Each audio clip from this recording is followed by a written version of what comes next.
नमस्कार। पिछले 24 घंटों में ईरान के सुप्रीम कमांडर शिया धर्म गुरु खामनेई से लेके ईरान के शीर्ष नेतृत्व को अमेरिका और इजराइल के हमलों ने मार डाला।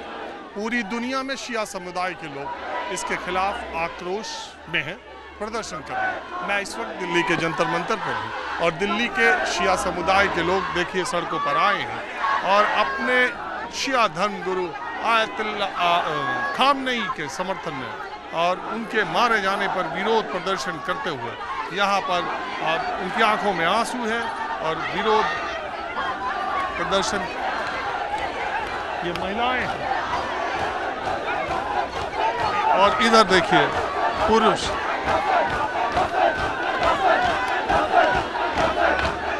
अपने हाथों में खामनेई की तस्वीरें लिए। पिछले कुछ समय से ईरान, अमेरिका और इजराइल के बीच में जो तनाव चला था, बीच में भी हमले हुए थे, लेकिन इस ताकतवर हमले में इजराइल और अमेरिका ने ईरान के खिलाफ जिस तरह का हमला किया उसकी किसी ने कल्पना भी नहीं की होगी। ईरान ने बदले में अमेरिका के नौसैनिक अड्डे या जहां जहां मिडिल ईस्ट में करीब 8 देशों में उन्होंने हमला किया। सबसे बड़ी बात, मिडिल ईस्ट के, गल्फ कंट्रीज के, खाड़ी देशों के ज्यादातर जो देश हैं या पूरी दुनिया में ईरान पर इस तरह के हुए हमले को लेकर अमेरिका के खिलाफ बोलने वालों की संख्या बहुत कम दिखाई दे रही है। भारत के लिए चिंता की बात है। इन देशों में लंबे समय से भारतीय हैं और हजारों की संख्या में बहरीन में, अबू धाबी में, दुबई में, तेहरान में, इवन तेल अवीव में हजारों की संख्या में भारतीय फंसे हुए। आयतुल्ला जैसा मैंने कहा, खामनेई पूरी दुनिया के शिया धर्म के सर्वोच्च नेता थे, धर्मगुरु थे। बताया जा रहा है कि वो अपने कंपाउंड में थे जब हमला हुआ और उस समय टॉप लीडरशिप एक ही जगह थी। पहले तो दावा किया ट्रंप ने, बाद में ईरान की तरफ से उसकी पुष्टि की गई। ईरान के एक टेलीविजन चैनल पर जब एंकर ने रोते हुए खामनेई की तस्वीर दिखाते हुए ऐलान किया, उसके बाद ये कहा कि 40 देशों का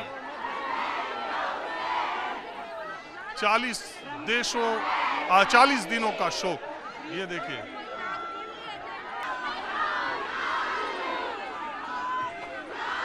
ये देखिए महिलाएं जो यहाँ पर हैं, जो विरोध प्रदर्शन, सबके हाथों में खामनेई की तस्वीर। जैसा मैंने कहा, ईरान ने तमाम मुस्लिम मुल्कों से ये अपील की है कि वो उनके साथ अमेरिका और इजराइल के इस हमले में उनका साथ दें, यूनाइट हो। ईरान को उस तरह का साथ नहीं मिला है। यहाँ देखिए, मैं जो यहाँ पर महिलाएं आ रही हैं उनकी आंखों में जो आंसू है खामनेई के लिए। मैंने जैसा कहा, शिया धर्म के सर्वोच्च धर्मगुरु। ये हमारे शिया यूथ के लिए ही नहीं, पूरी की पूरी ह्यूमैनिटी के लिए एक थप्पड़ है। जो कि कहा जाता है कि जो हमारे खामेनेई हैं वो पूरी ह्यूमैनिटी के लिए एक स्टैंडर्ड मार्क रखते थे। उनके ऊपर हमला हुआ है, सिर्फ ये शियाओं पे नहीं हुआ, ये पूरी मुस्लिम रिलीजन पे हुआ है। उन्होंने फ़लस्तीन के लिए स्टैंड उठाया और कोई मुस्लिम कंट्री नहीं थी। देखा जाए तो फ़लस्तीन में शिया रिलीजन नहीं है, but the main thing is उन्होंने ह्यूमैनिटी के लिए वो मजलूमों के साथ खड़े थे। तो ये हम सब मुसलमानों का, नॉट ओनली शियाओं का, हम सब मुसलमानों का ये मोटिव होना चाहिए कि हम उन्हें इंसाफ दिलवाएं। हम उनकी फैमिली के लोगों को बचा तो नहीं पाए, बट हम उनके लिए तो खड़े हो सकते हैं।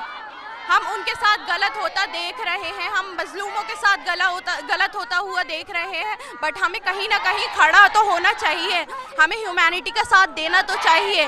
वो एक 86 ईयर्स के हमारे लिए एक सिंबल बन चुके हैं, नॉट ओनली फॉर अस, वो सारे मुस्लिम यूथ के लिए सिंबल बन चुके हैं। एक बात बताइए, पूरी दुनिया में चर्चा ये हो रही है कि गल्फ कंट्रीज़ में जो मुस्लिम कंट्रीज़ हैं, कई ईरान के सपोर्ट में कोई नहीं आ रहा है, उल्टे ईरान उन पर अटैक कर रहा है क्योंकि अमेरिकी बेस है वहाँ पे। आप इसको कैसे लेते हैं? इसको हम ऐसे लेते हैं कि स्टार्ट कहाँ से हुआ, जो मेन मोटिव है कहाँ जाने का। इजराइल ने जो स्टार्ट किया है, ये स्टार्ट ईरान ने तो नहीं किया, स्टार्ट उन्होंने किया। ख़त्म अब हम करके दिखाएंगे ये चीज़ स्टार्ट जब वहाँ से हुई है। अब इस चीज़ का एंड खामेनाई के घर से होगा। उन्होंने एक खामेनाई मारा है, हर घर में खामेनाई पैदा होगा। Thank you so much. ये जो इमोशंस है पूरी दुनिया के शिया समुदाय के लोग हैं, और शिया समुदाय के लोग, ईरान के सब लोग अब ये कहने लगे हैं कि ये अब मुसलमानों के लिए बात है। जैसा शिया लोग यहाँ पर आए हुए हैं, सबकी आंखों में आंसू है। इजराइल और अमेरिका के खिलाफ नारे लग रहे हैं और विरोध प्रदर्शन हो रहे हैं। अब थोड़ा आपको मैं बताता हूँ, आपके जानने, आपके समझने, आपको ये जानने की दिलचस्पी होगी कि ये पूरा मामला कब से हुआ, क्यों हुआ और कैसे हुआ। 1979 में 197, आज के 47 साल पहले ईरान में इस्लामिक क्रांति हुई। उसके बाद आयतुल्लाह खुमैनी ने वहाँ पर इस्लामिक गणराज्य की जो स्थापना की, इस तरह से वहाँ के सर्वोच्च शासन प्रमुख बने। बाद में 80 से लेकर 88 तक ईरान और इराक में युद्ध होता रहा। 2004 से ये बात शुरू होती है जब ईरान पर यह आरोप लगा कि वो अपने परमाणु कार्यक्रम तैयार कर रहा है। हालांकि ईरान अपने आप को इससे अलग करता रहा, लेकिन तब भी बाद में उसके ऊपर कुछ पाबंदियां लगाई गई। ईरान ने बजाय झुकने के उन पाबंदियों से उसकी अर्थव्यवस्था को बहुत असर भी पड़ा, लेकिन बाद में उसने अमेरिका के साथ एक संधि की। उस संधि के तहत उसको कुछ छूट मिली और उसने कहा कि परमाणु कार्यक्रम में वो शामिल नहीं होगा।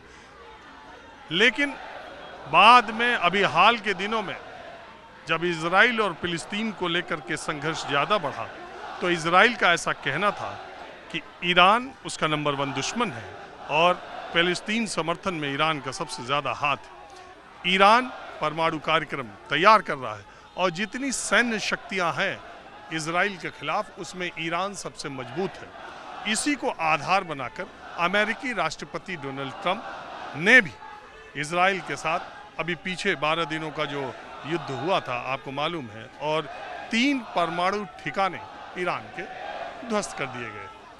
शनिवार को जो हमला हुआ है, इस हमले में इसकी ऐसा कुछ प्रीएम्प्ट जिसको कहते हैं, पहले ही ये मान लेना कि ईरान कोई बड़ा हमला करने वाला है, इसलिए इजराइल ने ईरान पर यह हमला किया।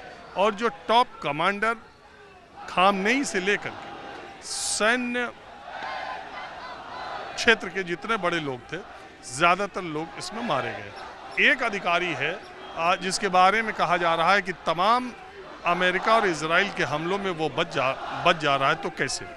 इस बीच खामनेई के खिलाफ ईरान की सड़कों पर विद्रोह प्रदर्शन भी हुए और उन विद्रोह प्रदर्शन को दबाने के लिए गिरफ्तारियां भी हुई। अमेरिकी राष्ट्रपति डोनाल्ड ट्रंप ने उन प्रदर्शनों का समर्थन भी किया था और अब वो बार बार ये कह रहे हैं कि उस जो खामनेई का शासन से उससे मुक्त करा करके ईरान को सही उसमें ले जाना। देखिए हर तरफ बच्चों को लेकर भी महिलाएं इस प्रदर्शन में शामिल हो रही हैं। ये देखिए यहाँ जो लोग भी आ रहे हैं वो खामनेई, चूँकि उनके दुनिया के सबसे बड़े धर्म गुरु शिया धर्म के हैं, उनके 86 साल की उम्र में इस तरह से अमेरिकी हमले में मारे जाने, इजराइल अमेरिकी हमले में मारे जाने के बाद शिया धर्म के लोगों में जो शोक का माहौल है वो ये है। तो ईरान को एक न्यूक्लियर थ्रेट मानते हुए अमेरिका और इजराइल ने ये तगड़ा हमला किया है। बदले में गल्फ कंट्रीज, खबरें बहुत तरह की आ रही हैं कि सऊदी के प्रिंस भी ईरान के खिलाफ थे। ऊपर तो बातचीत करने की बात करते थे। बदले में ईरान ने उन 8 गल्फ कंट्रीज पर हमला किया, जैसा मैंने बताया, और कोई भी मुस्लिम देश अभी खुल करके ईरान के समर्थन में नहीं आया।